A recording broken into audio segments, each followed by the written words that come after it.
Affordable housing, often associated with square, ugly homes, not exactly what most of us dream of, but a necessity all the same. Which explains why the balloting process for affordable housing still looks far more exciting than the Malaysian general elections. So how did affordable housing come about? It started with a growing concern of middle-income households who are neither eligible for social housing nor able to afford private sector supplied houses.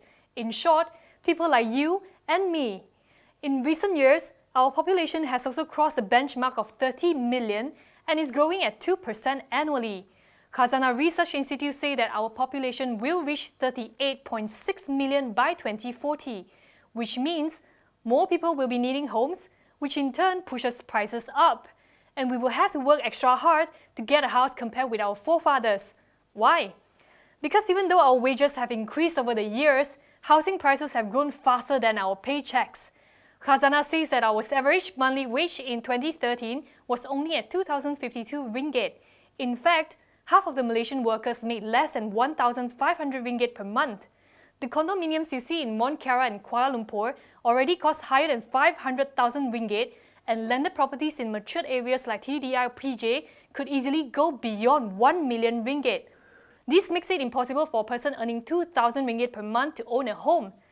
It's like racing with 7-time Formula 1 champion Michael Schumacher. You think you're getting faster, but you can never catch up with him.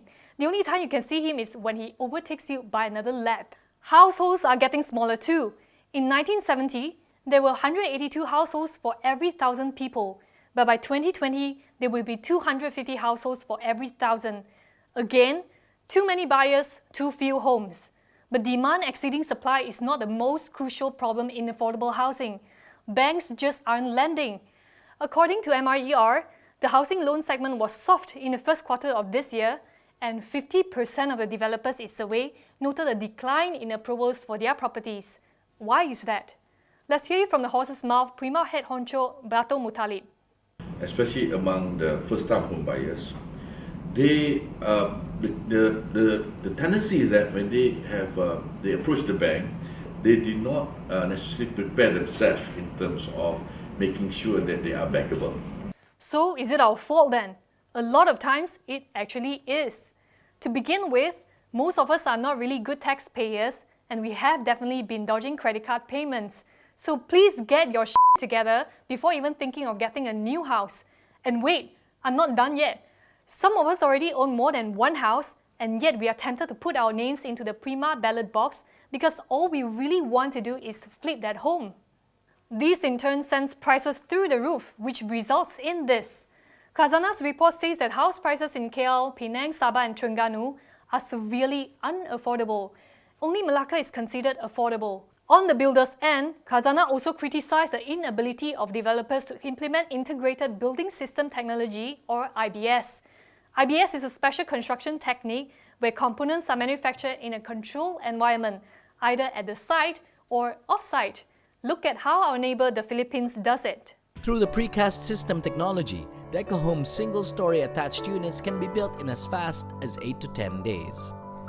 And an additional of only 10 more days for the 2-story houses with loft units. Can you imagine? 8 days! This company 899 Holdings, also the largest low-cost housing firm in the Philippines, didn't just start doing this yesterday. They have been building houses with its precast system since 2004. And look at us. 1 decade after 8990 started on prefab, most of our developers are still building houses the conventional way, laying brick by brick, and that's why we need so many foreign workers. The only precast we can't live without is a well-known Swedish furniture maker with 4 yellow letters. Look, even the birds love it. Precast does not only lower the construction costs, it preserves the housing price, it is versatile, it is durable, it is fast and affordable. This shouldn't just be implemented among affordable housing builders, it should be adopted among all the developers. If they can do it, why can't we?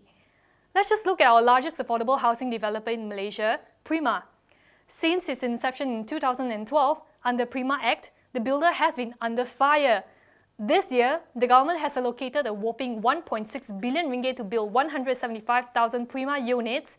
During Budget 2015, PM Najib said Prima would build 80,000 units with 1.3 billion ringgit allocation. and a year earlier in 2013, he promised to build 123,000 Prima units with 1.9 billion ringgit. So the government was supposed to deliver at least 203,000 Prima homes under the allocation of 3.2 billion ringgit, right? Here's the sad reality. Prima has only built 883 units so far, and that's less than 1% of its target of 500,000 units by 2020. To his defense, Prima said its biggest challenge is getting approvals from the authorities.